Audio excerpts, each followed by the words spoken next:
ની શક્તિ અને તેજ પાછું લાવવા માટે આ ઔષધને તૈયાર કરી હતી. આ જ પછી ચ્યવનપ્રાશ તરીકે પ્રસિદ્ધ થયું. તો પ્રશ્ન એ થાય કે રસાયણ એટલે શું? રસાયણ એટલે રસરક્તાદિ 7 ધાતુ અને ઓજને પોષણ આપતું દ્રવ્ય.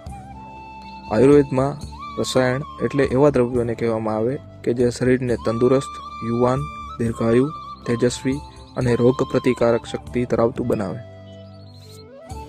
તો હવે આપણે શાસ્ત્રોક્ત ચ્યવનપ્રાશ બનાવવાની વિધિને વિગતવાર જોઈએ. ચ્યવનપ્રાશમાં મુખ્ય ઘટક એટલે આમળા.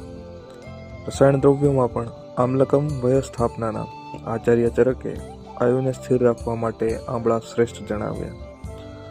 તો આમળા ક્યારે અને કેવા લેવા? પ્રકૃતિમાં ઋતુ પ્રમાણે ફળ મળે.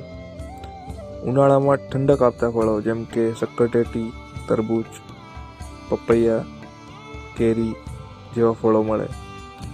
અને શિયાળામાં તંદુરસ્તી આપતા ફળ એટલે કે આમળા. આમળાની મુખ્ય 3 જાતો જોવા મળે છે: હાઇબ્રિડ આમળા, દેશી આમળા અને વન્ય આમળા. હાઇબ્રિડ આમળા સાઇઝમાં મોટા હોય, પરંતુ તેમાં રેસા ઓછા હોવાથી તેમાં પોષક તત્વો પણ ઓછા હોય, જે ખેતી સ્વરૂપે વધારે થાય છે.